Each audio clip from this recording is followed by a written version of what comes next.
Ich glaube, etwas vom Schlimmsten, was ich erlebt habe, war wirklich das Mobbing in der Sek. Also ich stehe heute mega über dem und es ist kein Problem, ich kann auch gut über das reden, aber es ist schon, ich glaube, so jetzt im Nachhinein muss ich sagen, es war die schlimmste Zeit so in meinem Leben. Einfach so 1, 2, 3 Jahre lang keine richtige Kollegen, kein richtiger Mensch, der einen richtig versteht und irgendwie immer so ein bisschen nicht reinzupassen. Das ist sehr, sehr hart. Ja.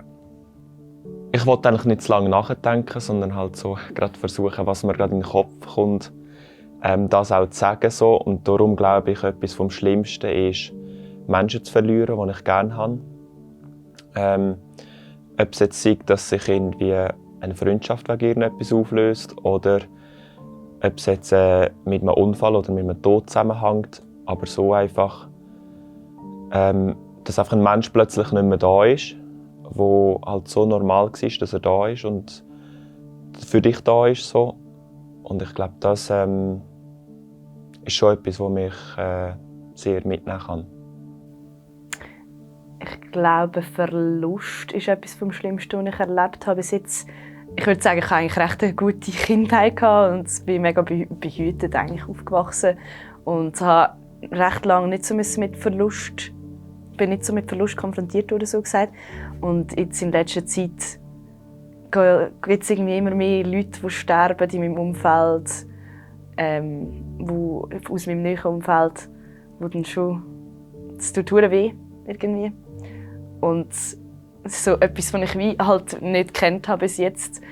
Und darum so ein bisschen das in letzter Zeit, vor allem jetzt mit meiner Großmutter. Das Schlimmste, was ich bis jetzt erlebt habe, ist mein LSD-Bad-Trip.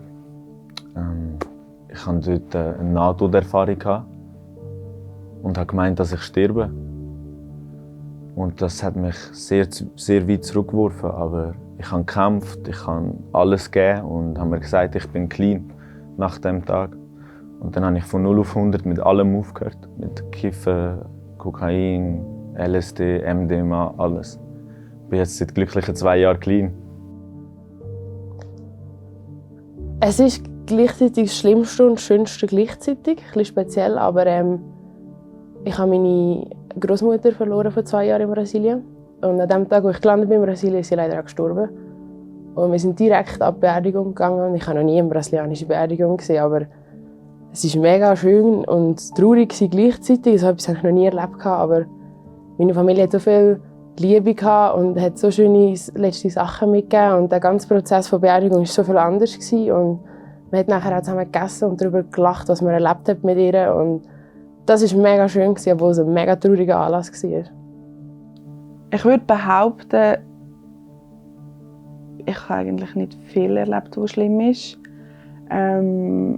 Viel, was ich als Schlimmste anschaue, ist alleine gelassen zu werden.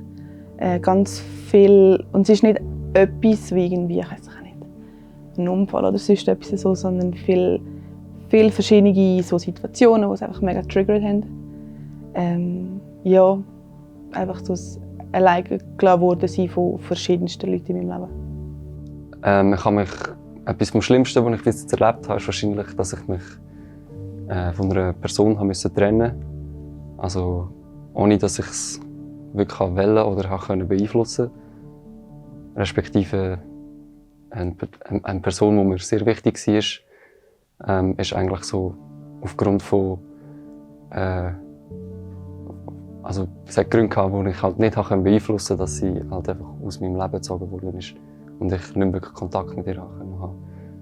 Und ja, wenn du wie nichts dagegen kannst machen und einfach nur zuschauen, wie du die Person verlierst, das hat mir sehr, sehr wehgetan. Und ja, das ist wahrscheinlich etwas vom Schlimmsten, was ich bis jetzt erlebt habe in meinem Leben.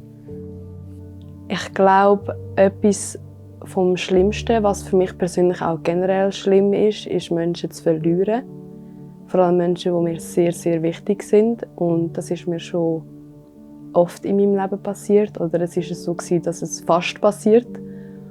Und so in so einer Situation, das macht mir halt auch sehr Angst. Und ich glaube, wenn das dann schlussendlich auch passiert, dann ja, ist das schon sehr, sehr schlimm für mich. Das Schlimmste, was ich erlebt habe, ist nicht mal ein krasses Ereignis oder so, mehr auf Freundschaften bezogen. Hat mich schon ein bisschen schockiert, als ich jetzt zum Beispiel, ich rede von meinem besten Kollegen damals, vor 1, 2, 3 Jahren noch. Man ist 10 Jahre lang zusammen, man kann es vielleicht wie eine Beziehung anschauen, aber es ist natürlich eine freundschaftliche Beziehung. Und dann einfach aufs Mal, oder, mit den Jahren, das hat mich so ein bisschen geprägt, dass nach einem gewissen Alter merkst du wirklich, ist das jemand, wo dir zusteht oder nicht. Und ich bin so ein Gefühlsmensch und das geht mir recht nahe. Und das war für mich das Schlimmste, wo ich mich dann doch trennen musste. Also die Freundschaft musste beenden und ja, sonst schlimme Ereignisse an und für sich nicht gross gehabt, nein. Ja, es ist etwas Familiäres, was für mich mega schlimm ist und war, also immer noch, was mich recht belastet. Also wenn ich jetzt auf etwas anderes gehe, wo mich mega getroffen hat, ist, wo mich mal einmal bin ich heimgelaufen, also alleine heimgelaufen und dort ist mir einer hinten an, also am Morgen um 3. Und das ist, glaube ich, so das Schlimmste, weil dort hatte ich echt Angst. Also ich habe wie alles vor mir gesehen, was könnte passieren und was könnte sein. Und zum Glück habe ich dann aber nachher das Pärchen getroffen, also weiter vorne getroffen, das eigentlich mich sozusagen gerettet hat. Und der andere Mann ist weggerannt.